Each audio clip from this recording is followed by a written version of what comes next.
حضرت ابو ذر غفاری رضی اللہ تعالیٰ عنہ عرض کرنے لگے، یا رسول اللہ صلی اللہ تعالیٰ علیہ وسلم، مجھے کچھ وصیت فرمائے۔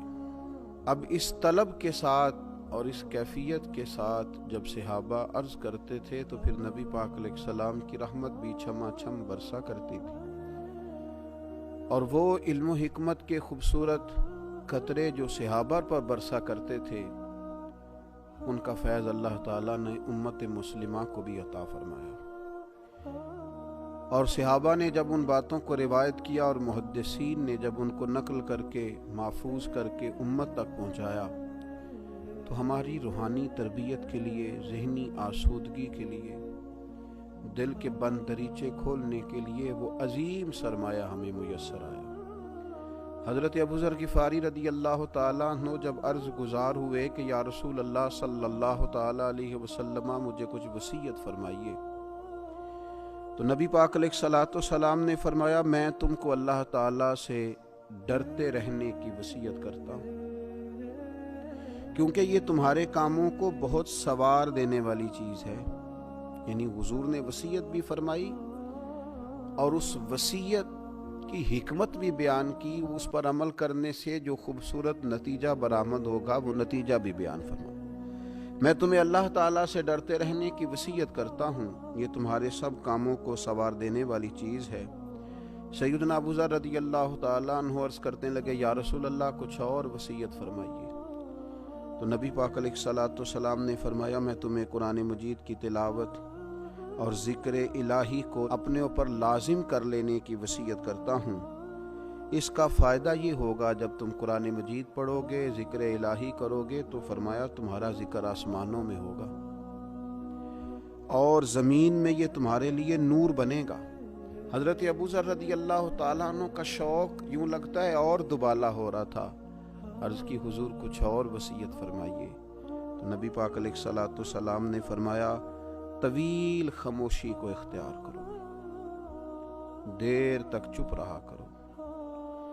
فرمایا، اگر تم اسے لازم کر لو گے تو یہ چیز شیطان کو بہت زیادہ پھٹکارنے والی ہے، دور کر دینے والی ہے، اور تمہارا طویل ٹائم خاموش رہنا، لمبا وقت چپ رہنا تمہارے دینی کاموں میں تمہارا مددگار ہوگا۔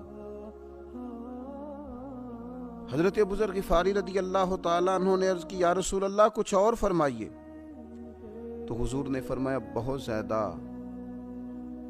ہنسنے سے بچو، کیونکہ بہت زیادہ ہنسنا دل کو مردہ کر دیتا ہے اور چہرے کے نور کو غارت کر دیتا ہے۔ کہتے ہیں میں نے عرض کی، یا رسول اللہ کچھ اور فرمائیے۔ تو آپ صلی اللہ تعالیٰ علیہ وسلم نے فرمایا، تم حق بات بول دیا کرو، اگرچہ کسی کو کڑوی ہی لگے۔ میں نے عرض کی، یا رسول اللہ کچھ اور فرمائیے۔ تو حضور فرمانے لگے، اللہ تعالیٰ کے معاملے میں کسی ملامت کرنے والے کی پرواہ نہ کرنا، رب کی رضا کا گویا کام کرتے رہنا، اور اگر تمہیں کوئی برا کہے، تم پر کوئی تنقید کرے تو اس کی پرواہ نہ کرنا۔ میں نے عرض کی، یا رسول اللہ کچھ اور فرمائیے۔ تو نبی پاک علیہ الصلوۃ والسلام نے فرمایا، لوگوں کے عیبوں کو بیان کرنے سے اپنی زبان کو روکے رکھنا، اور ایسے عیب جو اگر تم غور کرو اور تم جانتے ہو کہ تمہارے اپنے اندر بھی موجود ہے، لوگوں کے بارے میں وہ عیب بیان کرنے سے روکنا۔ 7 وصیتیں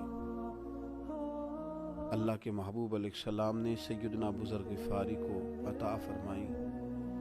دین و دنیا کی ساری حکمتیں، علم و معرفت کے سارے پھول محبوب پاک علیہ السلام کی ان 7 حکمتوں میں پوشیدہ ہیں۔ اگر ساری دنیا کی دانائیوں کو کھنگالا جائے، ٹٹولا جائے، اور بندہ مومن اپنی روحانی تربیت کے لیے اور راہ سلوک پر چلنے والے سالکین طریقت اپنی باطنی ترقی کے لیے ان 7 باتوں پر عمل کریں، تو میرا خیال ہے کہ انہیں کسی اور طرف جانے کی ضرورت نہیں پڑے گی۔